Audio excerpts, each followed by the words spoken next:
안녕하세요. 어르신의 건강과 행복을 위한 가장 든든한 장기요양기관을 만들어가는 케어스토리 강성만 국장입니다. 자, 여러분들께 이번 영상에서 안내해 드릴 내용은 저희 재난상황 대응 모의 훈련에 대해서 안내해 드리려고 합니다. 자, 먼저 이 재난상황 대응 훈련은요, 국민건강보험공단 장기요양기관 평가에서 노인요양시설, 노인요양공동생활가정, 주간보호기관은 반기별 1회 이상 하도록 규정되어져 있죠. 그래서 저희 케어스토리 업무 시스템에서는 업무 일정에서 4월과 10월에 재난상황 대응 훈련을 하시도록 안내해 드리고 있습니다. 4월에 해놓은 이유는 5월에 하기에는 너무 일정이 많아서 바쁘고요. 그리고 날씨도 5월 정도 되면은 좀 더워지기 때문에 4월이 좀 적정하고, 그리고 하반기에 있어서는 9월에는 추석 연휴도 있고 해서 10월에 진행하시는 것이 적당하겠다. 계절적으로도 적당하고, 또 우리 기관의 행사나 여러 가지 연간 계획에 있어서 여유로운 때가 바로 4월과 10월 정도죠. 자, 그래서 반기별 1회씩 하는데, 사실은 이 다양한 재난 상황, 화재라든지 사실 이제 지진까지는 저희가 그렇게 예측하지는 않지만 지진도 날 수도 있죠. 그러나 가장 빈번하게 나는 사고가 재난 상황이 있어서 화재잖아요. 이 화재에 대응하는 역량을 키우기 위해서는 사실 반기별 한 번, 6개월에 한 번 하는 거 가지고는 계속 이 자각하기가 좀 어렵다라는 거예요. 그래서 종사자분들께서 항상 이 재난 상황에 화재 사고에 대응하기 위해서는 사실 반기별 1회보다는 분기별 1회 하는 것이 좀 더 효과가 높겠죠. 당연한 부분입니다. 왜냐하면 2번 하는 것보다는 4번 하는 게 효과가 크기 때문에. 또 어르신들께서도 이 재난 상황 대응 훈련하면은 굉장히 진지하게 참여를 잘 해주셔요. 또 종사자 분들께서도 안전에 대비하는 게 얼마나 중요한지 잘 알기 때문에 분기별 1회 하는 것도 나쁘지 않고 좋습니다. 다만 담당자분들께서 업무 부담이 있으셔가지고 분기에 한번 하기에는 너무 벅차다 하는 의견들이 있으시죠. 그러나 안전에 대한 부분은 사실 다다익선이죠. 네, 그래서 분기별 한번 하는 것으로 저는 여러분들께 권장해 드리고 싶지만, 안내는 지금 반기별 1회로 안내를 해 드리고 있습니다. 자, 그래서 이 재난 상황 대응 훈련에 있어서 우리가 좀 생각해 봐야 할 여러 가지 내용들이 있는데, 그 중에서도 특히 소규모 요양시설, 정원이 좀 적은 시설들에서는 상대적으로 대피하기가 굉장히 좀 수월하거든요. 그런데 정원이 많은 시설에서는 재난 상황에 있어서 대응과 대피가 굉장히 더디고 많은 인력이 필요한 그런 부분이 됩니다. 그래서 정원이 많은 시설에서는요, 이 재난 상황 대응 훈련에 대한 계획, 그리고 훈련 역시도 매우 치밀하게 진행을 하셔야만 될 것으로 말씀을 드리고 싶습니다. 자, 그러면 이 영상은요, 재난 상황 대응 훈련을 하기에 앞서서 담당자분들께서 이 재난 상황 대응 훈련의 내용을 먼저 파악을 하고, 또 참여하시는 종사자분들께서도 이 재난 상황 대응 훈련에 대한 내용을 이해하실 수 있도록 돕는 그런 영상이니까요. 훈련 전에 꼭 시청을 하시고 재난 상황 대응 훈련을 진행해 주시기 바랍니다. 자, 그러면은 같이 내용을 한번 좀 살펴볼게요. 자, 먼저는 제목에서 보시는 것처럼 2021년 재난 상황 대응 모의 훈련 기록지의 내용입니다. 이미 상반기에는 한번 진행을 하셨죠. 그거를 좀 내용을 조금 보완을 해서 2021년에는 하반기 때 쓰실 거고요. 그리고 이 내용으로 특별한 변경사항이 없으면 2022년에도 이어질 텐데, 그 전에 저희가 또 한번 검토를 해서 여러분들께 또 안내해 드리니까요. 리뉴얼이 됐을 때에는 아마 영상이나 이런 그 서식지의 내용이 다시 제공이 될 겁니다. 자, 담당자 성명과 직종, 그리고 작성 일시를 꼭 기재를 해 주셔야만 되겠고요. 우리 이 재난상황 대응 훈련을 담당해 주실 분은 아무래도 이제 관리자급 종사자분들이 되셔야만 되겠죠. 시설장님께서 직접 담당하셔도 되고, 또는 사회복지사 선생님이나 사무국장 선생님께서 담당을 하시면 좋겠습니다. 자, 화재, 지진 등 재난 상황에 대응해서 신속하고 정확한 대응과 안전한 대피를 위해서 아래와 같이 재난상황 대응 훈련을 실시하였다라고 되어 있어서 이제 기록지라는 부분이죠. 계획은 아니고 이제 기록지, 우리가 훈련을 하고 나서 여기에다가 작성하는 부분이 된다라고 보시면 되겠습니다. 이 재난상황 대응 훈련에서 담당자와요, 그리고 훈련 진행자가 다를 수도 있을 거예요. 이 기록지만 관리하시는 분이 있을 수도 있고, 실제로 훈련을 진행하시는 분이 별도로 있을 수도 있어서 담당자와 훈련 진행자를 별도로 나눠 놨고요. 자, 훈련 일시는 반드시 잘 적어 주셔야 되겠죠. 시간까지, 일자와 시간까지 반드시 적어 주셔야만 되겠습니다. 자, 그 밑에 내용에서는요, 훈련 장소가 나오죠. 그래서 시설 내, 시설 외에서 진행을 하시는데, 시설 내에서는 이제 주로 교육에 대한 부분이 진행이 될 거고, 그리고 내부에서 외부로 우리가 재난 상황에서 대피할 때에 이루어지는 장소의 이동이 이루어지겠죠.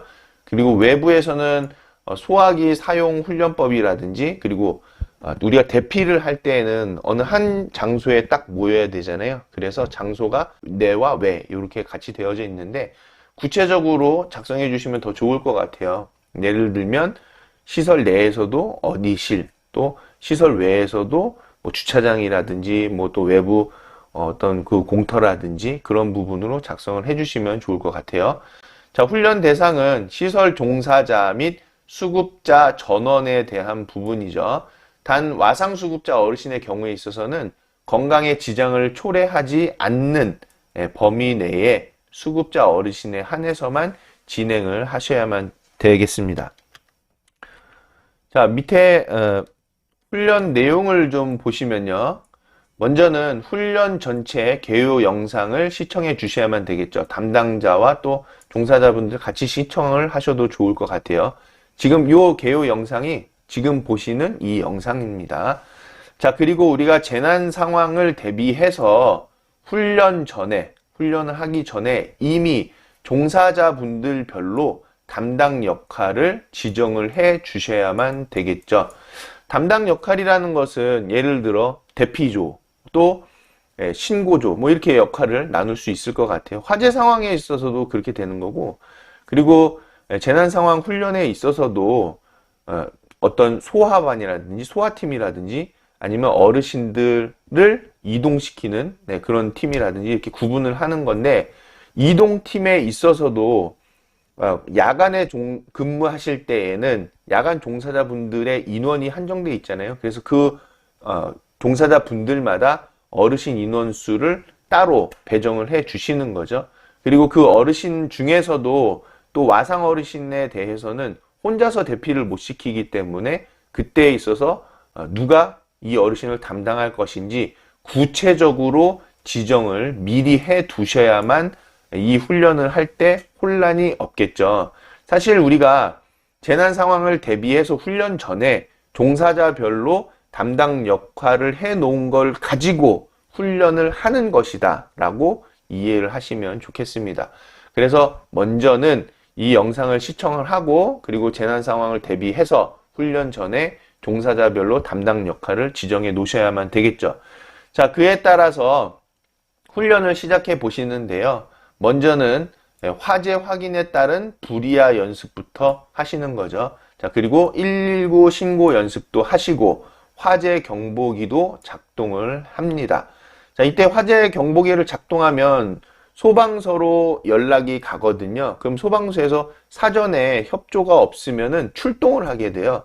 그래서 미리 소방서에다가 우리가 재난상황 대응 훈련을 할 거니까 화재 경보기를 몇 시쯤에 울리겠다라는 부분을 전달을 하고 화재 경보기를 작동하셔야만 되겠습니다.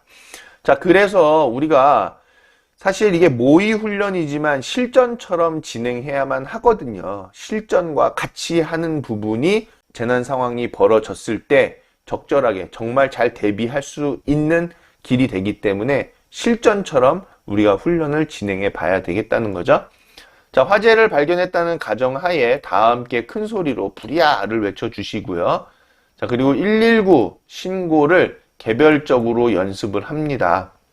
훈련에 참석한 모든 종사자가 최초 화재 발견자라고 가정을 하고 119에 신고하는 연습을 실시하는 거예요. 자, 2인 1개조로 해서 한 분은 신고자, 한 분은 119라고 가정을 해서 신고를 해보는 거죠. 자, 그래서 여보세요? 지금 저희 시설 어디 시설인데요? 지금 불이 났습니다. 빨리 출동을 해주세요. 한 분이 신고하는 거, 그리고 다른 한 분이 또 들어주시고 소방서라고 가정을 하고 119라고 가정을 하고 답변을 해 주시는 거죠.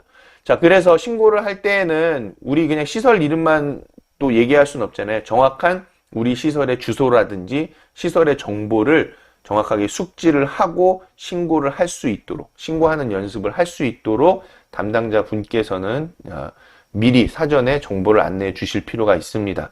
자, 그리고 화재 상황과 시설의 정확한 주소 등을 당황하지 말고 번갈아 가면서 2회 이상 신고하는 연습을 실시하시면 되겠습니다.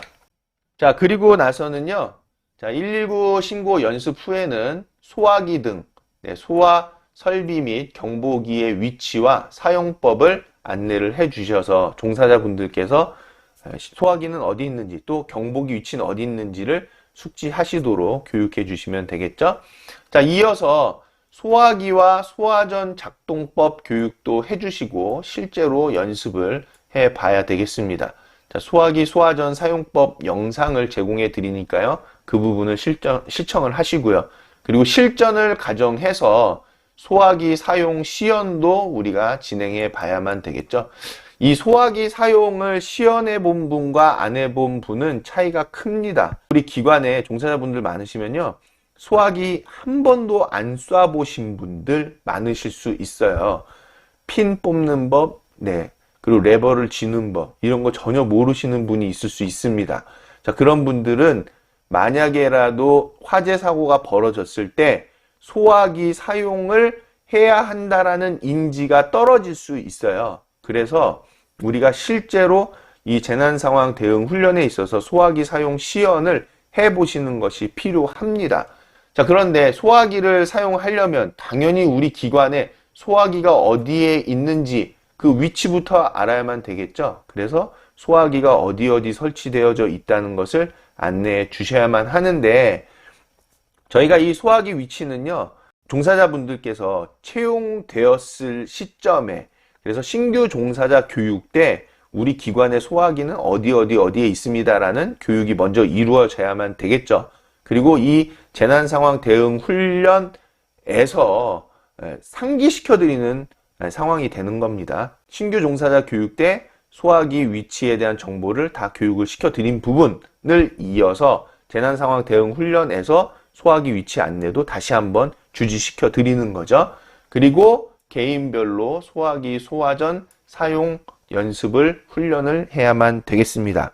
자, 그리고 나서는요, 비상 대피로 및 대피 방법을 안내해 주셔야만 되겠죠. 자, 재난 상황을 대비해서 제가 처음에 말씀드렸죠. 사전에 분담한 담당 역할과 비상구, 비상 대피로의 위치 등을 설명을 해 주셔야지 대피하는 거를 훈련을 할 수 있겠죠. 그래서 이 재난 상황 대응 훈련에서 우리 기관의 재난 상황 시에 사전에 분담한 역할은 뭔지도 안내해 드리는 거고, 그리고 비상구는 어디에 있고 비상 대피로는 어떻게 되어져 있다라는 것까지 기억하실 수 있도록 교육을 해드리고 주지시켜 드리면서 동시에 훈련까지 하는 것이다 라는 겁니다. 특히나 이 비상구와 비상 대피로는요, 사실 우리가 매일 점검되어져야 하는 항목이죠. 누가 하냐면요, 야간 종사자 분들께서 비상구와 비상 대피로에 혹시라도 장애물은 없는지, 또는 대피하는 데 있어서의 어떤 지금 고장난 어떤 부분은 없는 건지, 위험사항은 없는 건지, 야간 근무를 하기 전에 다 한번 라운딩을 해서 점검한 다음에 시설장님께 구두로 보고하게끔 되어 있죠. 자, 그러면 시설장님께서는 그 부분에 대해서 보고를 받고 기록으로 작성을 해 두셔야만 합니다. 그 기록은 2년간 보관하실 필요가 있는 거죠. 자, 그래서 지금 재난상황 대응 훈련에 있어서는 우리가 이 훈련을 해야 되니까 사전에 분담한 담당 역할과 비상구, 비상대피로의 위치 등을 설명을 해드려서 이제 대피 훈련을 해보는 거죠. 그리고 재난 상황에서 대피 시에 대피 경로, 또 직원 행동 요령, 수급자 행동 요령 등을 설명해 주셔야만 합니다. 자, 이 재난 상황이 화재 상황에서도 특히 연기가 많이 차서 연기가 위로 올라와져 있는 상황이라든지 또는 지진이 발생한 상황이라든지 재난 상황이 좀 다양할 수 있어요. 자, 그런데 흔히 발생하는 상황은 화재 시죠. 그래서 화재 시에 어떻게 행동을 해야 하고 대피해야 하는지 그런 행동 요령을 좀 설명을 해 주셔야지만이 안전하게 대피할 수 있겠죠. 그 부분을 또 설명을 해 주셔서 훈련을 진행해야만 되겠고요. 또한 거동이 불가능한 와상수급자를 위해서 종사자분들께서 이분들을 대피시키기 위해서는 침대볼을 활용해서 긴급 대피하실 수 있는 그 요령에 대한 방법 영상도 있으니까요. 그것도 시청을 하셔서 침대볼을 활용해서 어떻게 비상시에 재난 상황 시에 어르신들, 특히 거동이 불가능한 어르신을 대피시킬 것인가를 우리가 숙지하고 있어야만 되겠죠. 물론 거동이 불가능하시면 휠체어로 이동해서 대피하실 수도 있고 또는 시설에 우리 들것이 있어서 들것으로도 대피하실 수도 있고 지금 이 내용처럼 침대보로도 할 수도 있습니다. 그거는 시설 상황에 맞춰서 여러분들께서 활용하시면 좋겠어요. 또한 자동 개폐 장치가 작동하지 않을 경우가 있습니다. 자, 이를 대비해서 문을 파손해야 할 수도 있겠죠. 그리고 문을 파손해서 대피할 수 있도록 별도의 피난 계획도 우리가 사전에 파악을 해서 사전에 망치 같은 부분도 비치를 해두고 모의 상황을 연출해서 훈련을 하실 필요가 있겠습니다. 자, 그리고 나서는요, 실제를 가정한 이제 재난 상황 대피 훈련을 실시하시는데요. 상황은 두 가지가 있을 수 있겠죠. 먼저는 주간일 때의 상황, 그리고 두 번째로는 야간일 때의 상황을 가정한 모의 훈련이 이루어져야만 합니다. 자, 주간일 때는요, 빨리 그 재난 상황을 진압할 필요가 있다고 하면은 진압을 하고, 예를 들어서 화재라고 하면 빨리 소화를 시키고 하는 부분이죠. 그리고 지정된 안전한 대피 장소로 수급자 대피 훈련을 진행하시는데 와상 어르신도 포함을 해 주셔야만 되겠죠. 그러나 건강 상태에 지장이 없는 범위 내에서입니다. 자, 실제 주간에서의 재난 상황을 가정해서요, 거동이 가능한 수급자 어르신과 와상 수급자 어르신의 대피 방법을 미리 의논을 해 놨겠죠? 방금 제가 의논해 두어야 한다고 했으니까. 자, 의논한 후에 모의 대피 훈련을 실시하는 겁니다. 자, 그리고 야간일 때 상황이 가장 문제죠. 야간에. 왜냐하면 종사자분이 상대적으로 숫자가 적습니다. 자, 그래서 야간의 화재에 대비해서 경보기, 소화기 사용법, 119 신고법을 꼭 숙지하셔야만 되겠죠. 그래야지 신고하고 도움을 요청하죠. 자, 실제 야간에서의 재난 상황을 가정해서 야간 근무자가 재난 상황 시에 취해야 하는 행동 요령에 대해서 의논하시고 야간을 가정한 실제 모의 대피 훈련을 실시해 주셔야만 되겠습니다. 자, 물론 주간보호시설은 해당이 안 되겠죠. 그러나 주간보호시설도 야간에 운영한다면 해당이 될 수 있을 거고요. 문제가 되는 시설은 이제 노인요양 공동생활 가정 같은 경우에 좀 많이 문제가 될 수도 있어요. 왜냐하면 한 분이 근무하시는 상황이 있을 수도 있고 또 이 한 분이 쉬는 시간이 있을 수도 있거든요. 물론 노인요양 공동생활 가정만의 문제는 아니고 정원이 상대적으로 많은, 현원이 많은 시설에서는 야간에서 전혀 대피가 이루어지지 못할 수도 있습니다. 자, 그럴 때에는 사실 대규모 인명피해가 발생할 수 있기 때문에 우리가 야간에서의 대피 상황, 이 대피를 어떻게 효율적으로 할 것인가를 꼭 논의하셔서 실제 상황을 대비를 해서 훈련을 진행하셔야만 되겠죠. 자, 그리고 중요한 부분이죠. 자, 전체 수급자 어르신의 대피에 소요될 예상 시간을 꼭 파악해 두셔야만 합니다. 그래서 재난상황 대응 훈련 때마다 대피 소요 시간을 줄여 가셔야만 되겠죠. 자, 주간의 경우 전체 수급자 예상 대피 소요 시간이 몇 분 걸리는지, 또 야간의 경우에는 전체 수급 수급자 예상 대피 소요 시간이 몇 분 걸릴지를 파악해 두실 필요가 있습니다. 노인 요양 공동생활 가정에 9분 계시잖아요. 그러니까 그분들 중에 한 3분이 와상이시고 나머지 6분이 거동이 가능하시다고 하면은 그때에 있어서 필요한 적정 인원은 3분 정도가 종사자 3명이 계셔야지 5분 이내에 안전한 곳으로 다 대피할 수 있더라고요. 자, 그런데 정원이 많은 시설이에요. 그런 시설 같은 경우에는 대피 소요 시간이 엄청나게 걸릴 수가 있겠죠. 그래서 그 시간을 어떻게 하면 단축할 것인지, 그리고 어떻게 하면 안전하게 대피할 수 있을지를 실제적으로 훈련을 통해서 여러분들이 파악하셔야만 합니다. 네, 지금 보시는 내용을 이론일까? 이론적이지 않을까라고 생각하실 수 있는데요. 만약에 화재 상황이 벌어져서 유독가스가 시설 내에 많이 퍼졌고 그에 따라서 침실별로 어르신들께서 빨리 대피해야 하는 상황인데 배치되어 있는 종사자 분은 인원수가 적고 훈련도 잘 되어져 있지 않았고 그리고 대피에 소요되는 시간이 상당히 길었었다라고 했을 때에는 대규모 인명피해가 벌어지기 때문에 여러분들께서는 우리 재난상황 대응 모의 훈련에서 대피 소요 시간을 최대한 줄여갈 수 있도록 점진적으로 역량을 계속 갖춰 가셔야만 합니다. 자, 그리고 나서 훈련을 진행하고 나서는요, 여러분들 문제점을 토론하셔야만 되겠죠. 그래서 제시된 의견들을 여기 부분에다가 작성을 하시면 되겠습니다. 작성을 하시면 작성해서 그치면 안 되겠죠. 보완이 필요한 부분은 보완해 나가시는데 교육으로 보완을 할 거냐, 아니면 어떤 장비로서 보완을 할 거냐, 아니면 기능 보강으로 보완을 할 거냐, 그 방법들을 논의하셔서 보완을 하셔야만 되겠습니다. 자, 그리고 나서는요, 수급자 대피 계획을 다시 논의하셔야만 되겠죠. 보완이 필요했기 때문에 보완 계획을 수립했다라고 하면 그 보완에 따라서 대피 계획을 다시 논의할 필요가 있겠죠. 그래서 우리가 주간과 야간의 대피 계획을 확정을 하는 것입니다.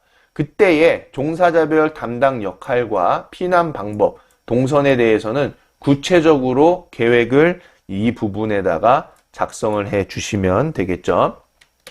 자, 그래서 주간뿐만이 아니라 야간의 경우에 있어서도 대피 계획을 확정을 해 주시면 되겠습니다.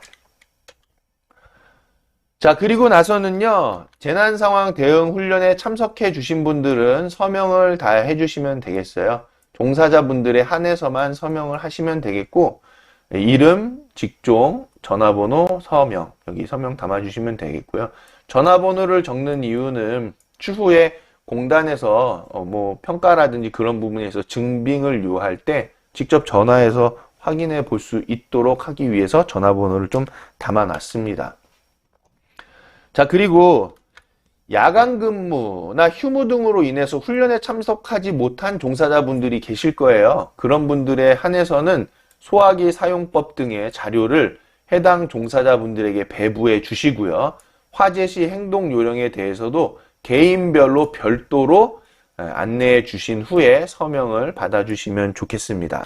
훈련 사진을 찍어서 이 부분에다가 첨부해 주시면 되겠습니다. 훈련 사진 좀 많이 찍어 주시면 좋겠어요. 실제로 그 훈련 사진을 통해서 단순히 증빙하기 위해서 사진 찍지 마시고요.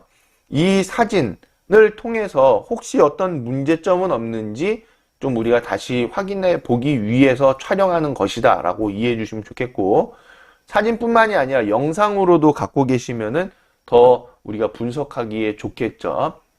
그래서 훈련 사진은 여기에다가 첨부를 해 주시면 되겠습니다. 자, 그리고 나서는 관리자 확인과 직위 확인 일시를 받아주시면 되겠고, 여기서 이제 얘기하는 관리자는 시설장님이나 대표자님 또는 뭐 팀장님이 되실 수도 있을 거예요. 그래서 이 부분에 대해서 라인을 더 두겠다고 하시면은 여기 칸을 더 추가를 해 주시면 될 것 같아요. 자, 그리고 밑에는요, 분말 소화기 사용법, 그리고 자료죠. 투척용 소화기 사용법에 대한 부분, 그리고 전기 화재를 부르는 5가지 원인들에 대한 자료를 넣습니다. 자, 이 전기 화재를 부르는 5가지 있잖아요. 네, 요 내용 꼭 여러분들께서 한번 보시고서 우리 시설에는 혹시 이런 위험 요소는 없는지 꼭 이 내용을 보시고 점검을 해 주시면 좋겠고요. 자, 이런 내용들은 시설 게시판에도 게시해 주시고, 그리고 이 그림 파일이잖아요. 그림 파일로 만들어서 각 종사자분들께 우리 기관 밴드로 안내해 드려 가지고 반드시 확인하시도록 하시면 좋겠습니다. 자, 그리고 화재 발생 시의 행동 요령, 자, 그리고 또 완강기 사용법 같은 거, 심폐소생술에 대한 내용까지도 다 담아놨으니까요. 훈련 때 이 자료들을 가지고서 훈련을 진행해 주시고, 다시 한번 말씀드리지만 훈련은 실제처럼 하셔야만 되고, 그리고 우리가 대피를 안전하고 신속하게 할 수 있도록 대피에 걸리는 시간도 단축할 수 있게끔 실제적인 부분의 재난상황 대응 훈련으로 진행해 주시기를 부탁드리겠습니다.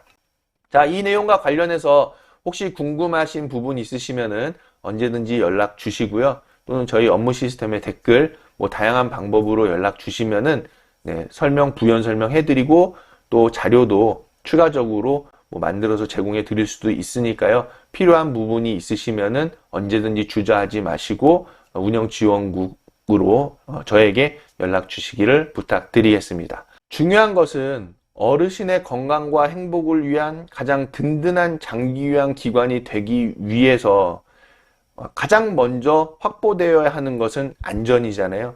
여러분들께서 어르신의 건강과 행복을 위한 서비스 제공도 물론 중요하죠. 그러나 안전이 확보가 되었을 때의 서비스의 질도 확보될 수 있다. 어르신께 좋은 서비스도 제공해 드릴 수 있다는 것을 꼭 기억해 두시고, 우리 세월호 사고 너무나도 참 안타깝고 슬픈 사고였잖아요. 자, 그런 유사한 사고들이, 화재 사고나 다양한 사고들이, 안전사고들이 우리 기관에서는 단 한 건도 발생되지 않도록 다 함께 힘과 뜻을 모아주시는 차원의 재난상황 대응 훈련이 될 수 있도록 실제적인 훈련으로 꼭 진행해 주시기를 부탁드리겠습니다. 감사합니다.